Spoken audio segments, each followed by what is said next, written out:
पाकिस्तान बांग्लादेश का जबलपुर कनेक्शन क्या है? ये सब जबलपुर क्यों आ रहे हैं? और जबलपुर से सिमी का कनेक्शन क्या है, ये भी आपको बता देता हूं। बहुत इस समय गिरफ्तार हो रहे हैं जबलपुर से लोग। भारत में अवैध तरीके से घुसपैठ करने वाले विदेशी नागरिकों के लिए जबलपुर एक सुरक्षित ठिकाना बन रहा है। और ये घुसपैठी पहले चोरी छिपे भारत में आते हैं और फिर स्लीपर सेल की तरह जबलपुर में रहकर काम करते हैं। स्लीपर सेल मतलब ऐसे लोग जो हमारे और आपके बीच में रहते तो हैं, एकदम साधारण तरीके से दिखते हैं, लेकिन किसी आतंकवादी या सुरक्षा एजेंसी से जुड़कर उन तक हमारे देश की जानकारी पहुंचाते रहते हैं। एक बार फिर से जबलपुर से विदेशी घुसपैठिया पकड़ा गया है। पूरी खबर क्या है आपको बता देता हूं, देखिए।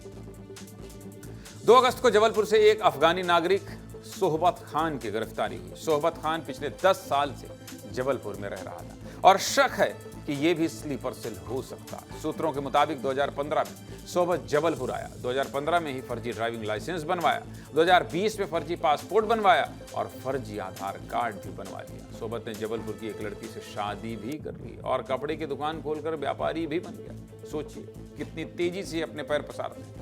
पिछले 10 सालों में सोहबत ने सरकारी सिस्टम में जमकर सेधमारी की और ना तो पुलिस को इस बात की भनक लगी और ना जांच एजेंसियों को पता चला। सोहबत की गिरफ्तारी के बाद पुलिस महकमे पर भी सवाल उठ रहे हैं, जांच एजेंसियों पर भी सवाल उठते हैं, क्योंकि ऐसा तो है नहीं, ऐसा तो बिल्कुल नहीं कि सोहबत सीधे अफगानिस्तान से जबलपुर ही आया होगा।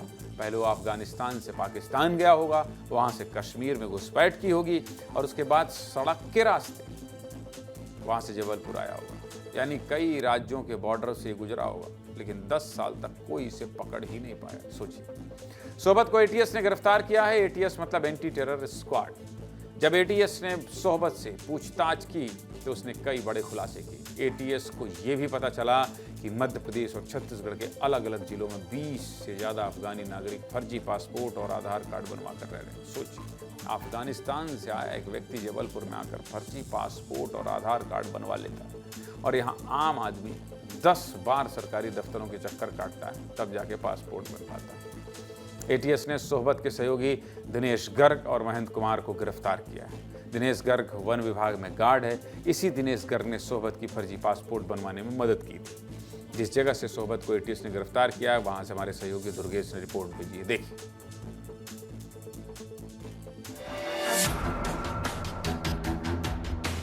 लगता है कि जबलपुर इन घुसपैठियों के लिए सबसे मुफीद शहर बन चुका है,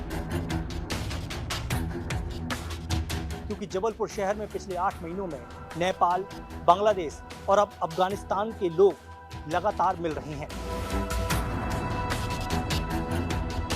सोहबत खान अफगानिस्तान का रहने वाला है और पिछले 1 दशक से जबलपुर में रह रहा था। यहाँ रहकर न केवल उसने शादी की, बल्कि भारत की नागरिकता के लिए उसने फर्जी दस्तावेजों के आधार पर पासपोर्ट भी बनवा लिया। तकरीबन 10 अफगानिस्तानी जो भारत में फर्जी पासपोर्ट बनवाने की तैयारी में थे। सोहबत खान यहाँ भी लगभग 10 साल से रह रहा था। खाली छोटी ओमती में नहीं, ये नए मोहल्ले में भी रहते हैं। कब कहां कौन पकड़ा गया, देखिए जरा।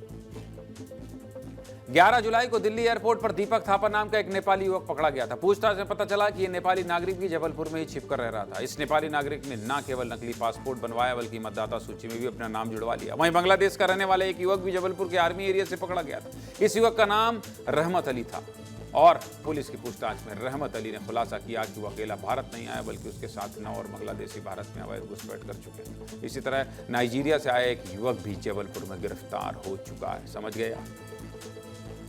इन सब घटनाओं से एक बात तो साफ है कि जबलपुर विदेशी घुसपैठियों के छिपने के लिए एक सुरक्षित शहर बनता जा रहा है।